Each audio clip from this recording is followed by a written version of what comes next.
Buying a home? Don't panic. Just listen to the rest of this podcast.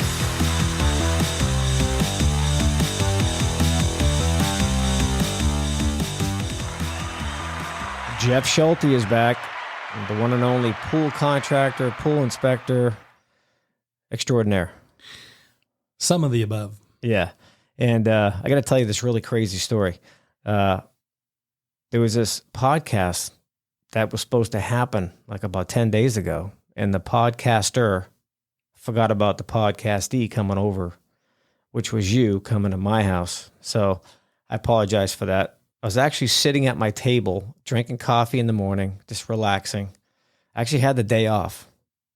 And I see this guy walking in my driveway, and it's you. I'm like, what the hell is Jeff doing here? I open the door, he goes, and I said, what are you doing here? Sorry about that. Stuff happens. Yeah, I forgot to put that in my calendar. And because it was like, I think we scheduled like 2 weeks out. And I just forgot, got distracted. So here you are today. Thanks for coming back. And I got you a gift. You got me a brand new mug. It's my color. It's black. It's big, a lot of volume in it. Mm-hmm. And it's got my favorite picture on the front. That's me. And he's pointing at the cup, letting me know what he's... Yes. Yeah. Everybody needs coffee. That's what I'm trying to tell people. We all need coffee. Well, as Jackie Gleason used to say, oh, that's so good. I love Jackie Gleason, especially in The Bandit. That was some good stuff. So anyway, you told me a few weeks back, maybe longer. No, it's probably longer than that, about this pool that was a complete disaster that you went to go inspect. Now, was that something that you just got hired to do? How did that happen? Well, in addition to inspecting pools for properties that people are buying, I also do inspections for the Contractor State License Board here in California. Oh. And I was doing a training inspection with a new guy. Actually, he's not new, but newer than me. Show him how to sharpen his skills. Yeah, well, that's it. Exactly. Sharpening skills. And he's very competent. And he's been in the business a long time. Mm-hmm. And I was just guiding him through a very difficult pool inspection.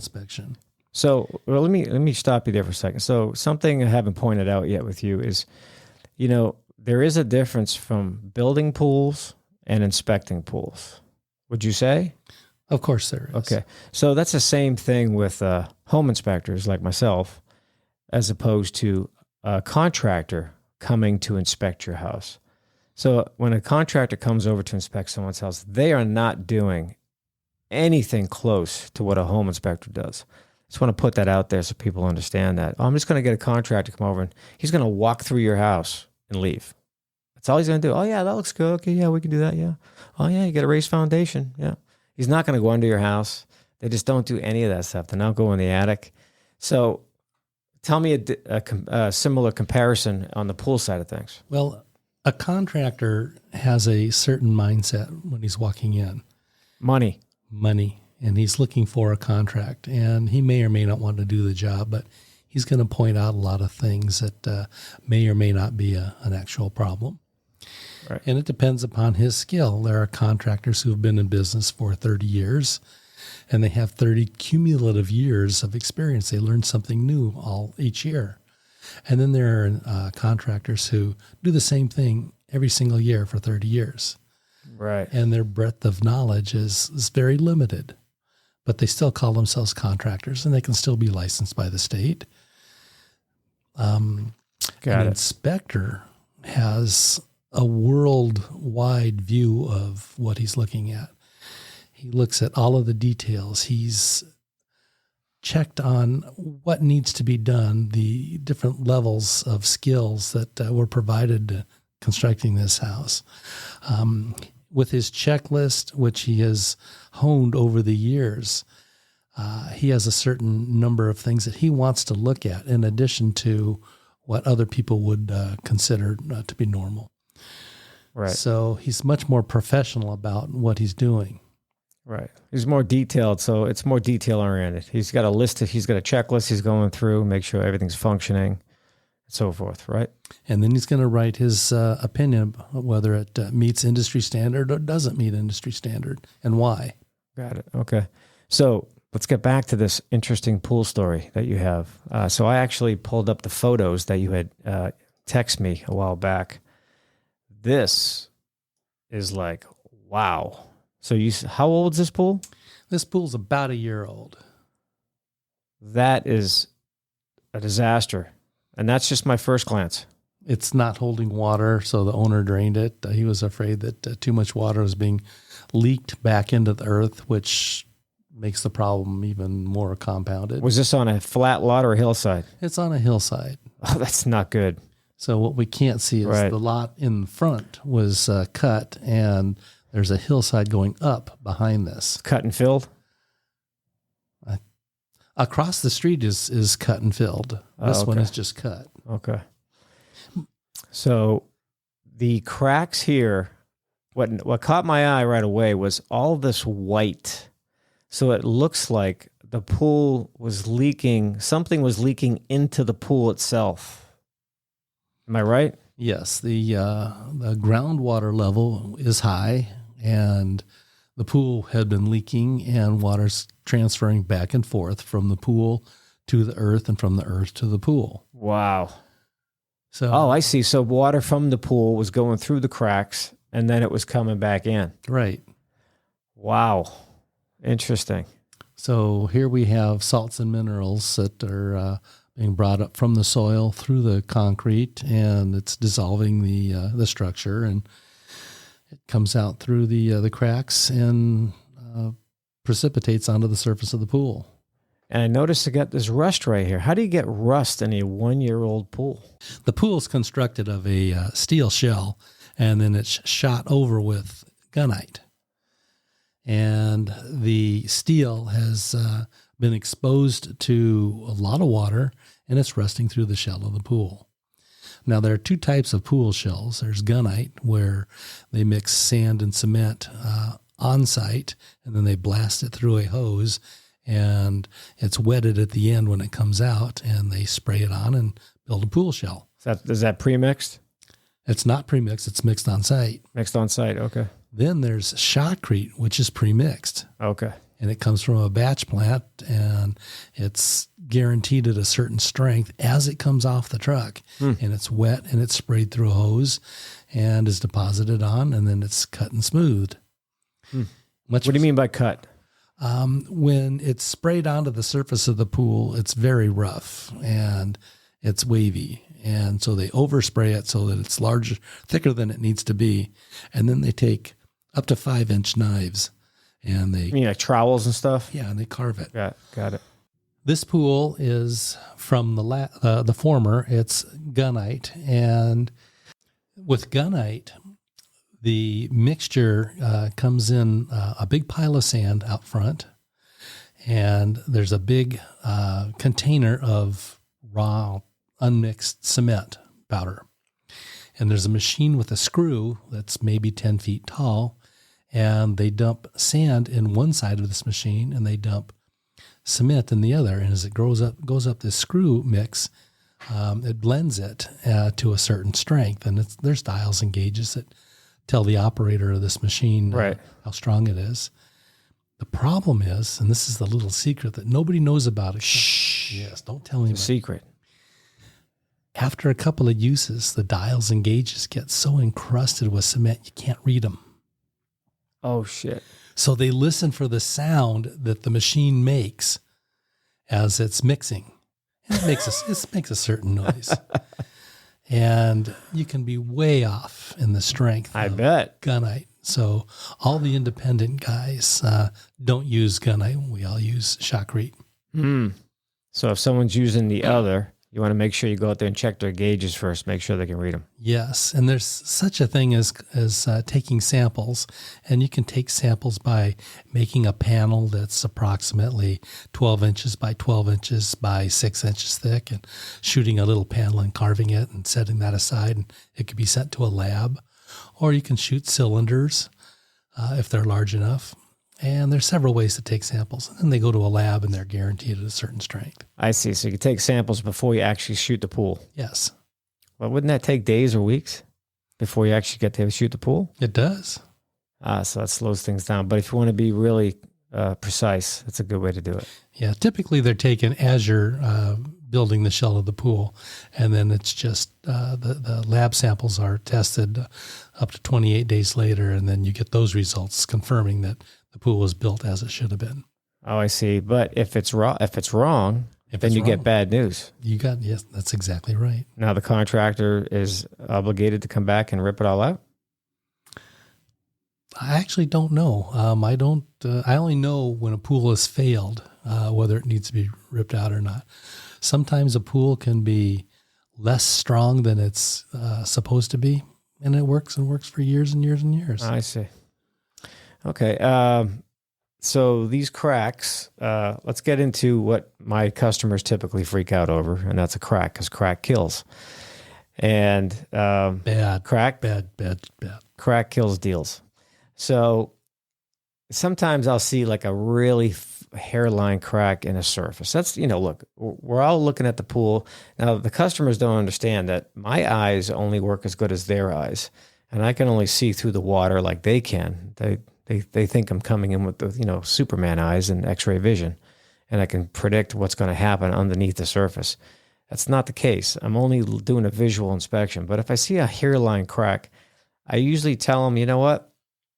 If I think it's just a hairline crack just on the final finish, I tell them, look, it looks like a hairline crack. It's most likely superficial, but you'd have to have a pool contractor come out and look at it and let you know for sure, and then give you a course of action to fix it and possible prices and stuff like that. So is that good advice? That's very good advice. And alarming somebody unnecessarily is not a good thing. No. So here you've taken that portion of the scare, the worry out of it. Right. It's not atypical for a plaster to have been installed, and it takes a day or two to fill up the pool. And what happens is the plaster will dry to the touch, but it cures underwater for the next 28 days, just like cement does. And while it's dry, it's shrinking, and there may be microscopic cracks in the surface, which don't amount to anything. And the industry understands that it can still meet industry standard with spider webbing cracks or small cracks. And they're not structural, and they're not leaking. So here's a better question, maybe. Maybe this is a better question. Any type of a finish crack on the surface, should it be fixed right away? No. On a brand new plaster job, when you've just filled the pool, in the first week, you may notice a lot of cracks on the surface. But this amazing thing happens through water chemistry, and that's that the water will leach out calcium out of the plaster surface. And most cases, they'll mend themselves, these cracks. Really? They'll seal. You may still be able to see the cracks, but they'll be completely sealed over. Yeah, but what if it's not a new pool?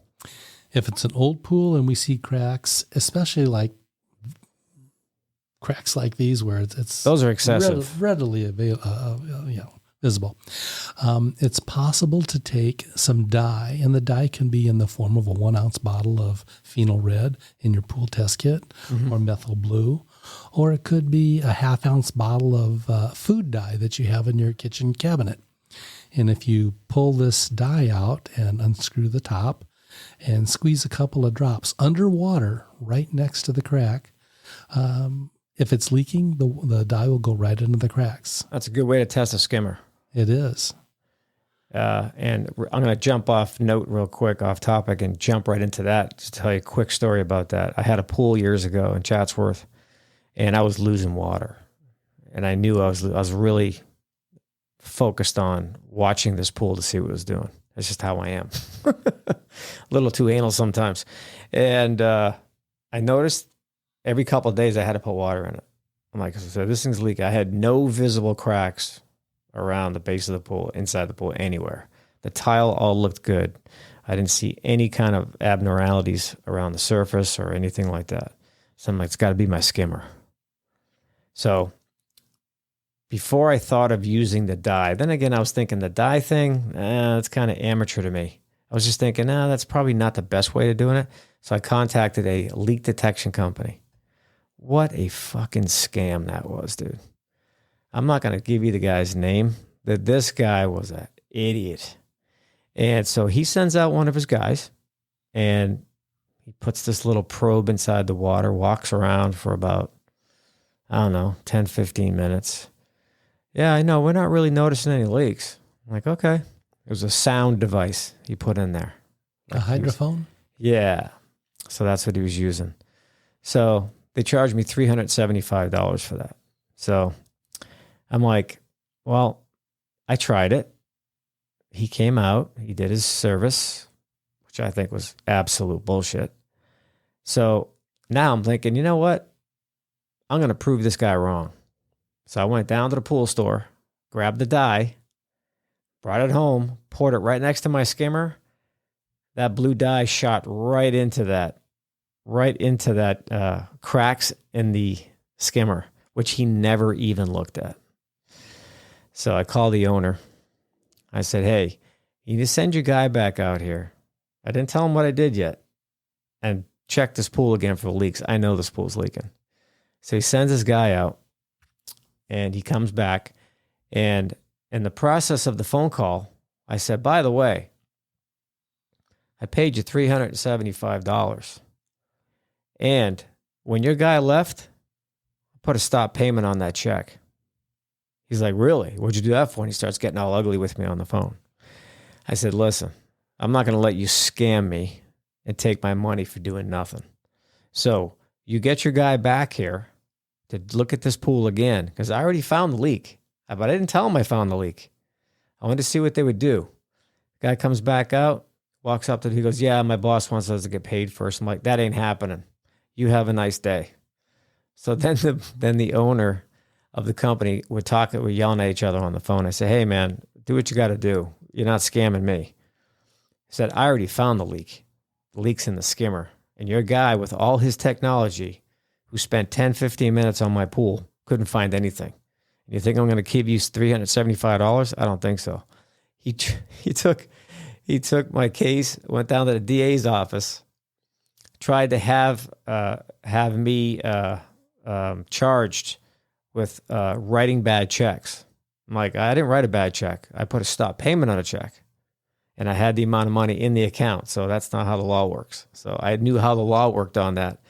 And then he says, well, you're not going to hear the last of me. You're going to pay me. Trust me. I said, why don't you come down here yourself? Because he's talking all tough with me on the phone. He goes, no, you don't want a piece of me. You don't want to mess with me. I said, dude, come on down. I got a nice big front lawn. We can have a little talk out there. So I was challenging the guy because he was such a dick on the phone. I wasn't being a dick with him. He started the whole thing about, just get raising his voice. You don't know who you're messing with and all this. I'm like, come on, dude, seriously? You're a business owner and you're talking like this? So long story short, I get this letter in the mail weeks later from the district attorney's office saying that I need to get down there and explain this. I call my lawyer. I send it over to him. He goes, I'll take care of that. He's had that thing snuffed immediately. That's what happened with a pool leak detection company. So what's your thought on pool leak detection in general? I am not a leak detector. That's a profession within its own. Is it snake oil? It can be, but we've used people in the past that have found leaks that I never could have found. Oh, really? Okay, so it does work. It does work. Okay. It just you've got to have an ethical company. Ethical. I believe the company that you're referring to, and I'm not going to mention the name. We'll talk about that later. Yeah. The gentleman retired and sold the company, and the new people are much better. Yeah. If I'm thinking of the same one you are. Yeah. So anyway, back to this pool story. Here's another photo. Okay, we're looking at a photo. There's a second photo. Let's go back to the first one. First one, okay. Yeah. Okay, this has two parallel cracks right across the middle of the pool. Yep.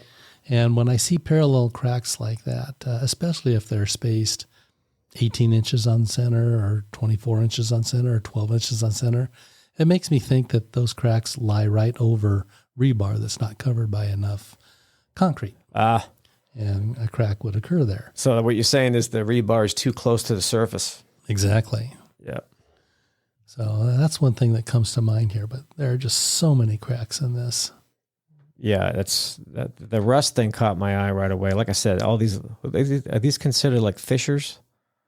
You could call them fishers. Yeah.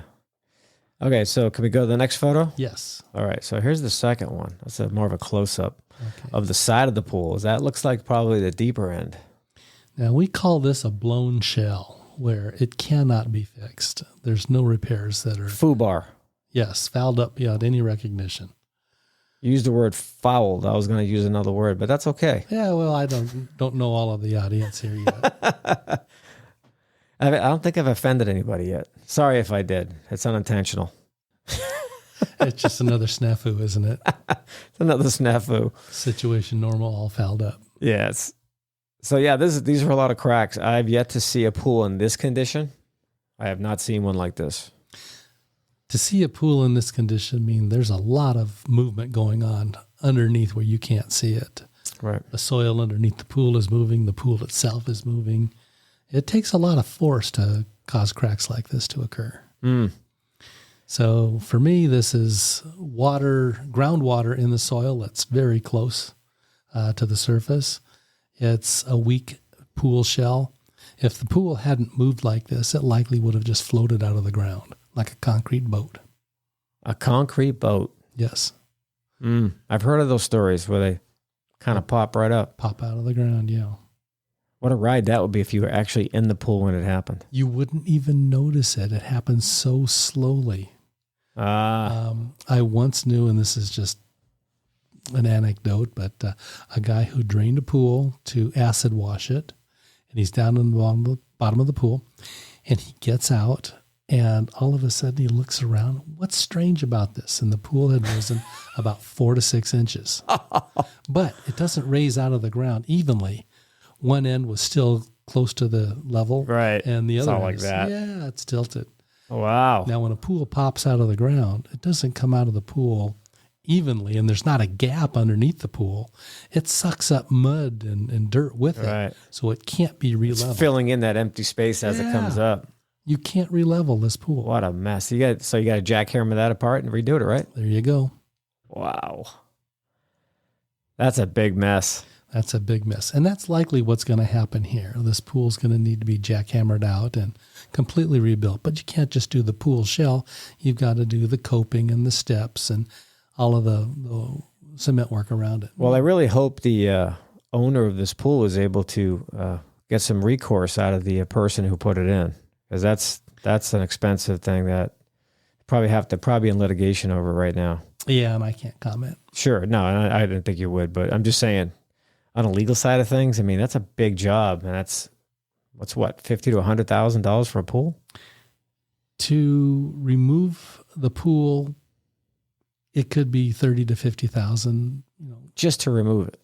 Well, yeah, it's got to be broken up into pieces, and it's got to be hauled back, and dump fees and hauling fees, and oh my gosh, yes, it's expensive. Dump fees ain't cheap. Yeah, dump fees are not cheap. Yeah, they charge by the pound now. Yeah. Used to be by the truckload, but those days are long gone.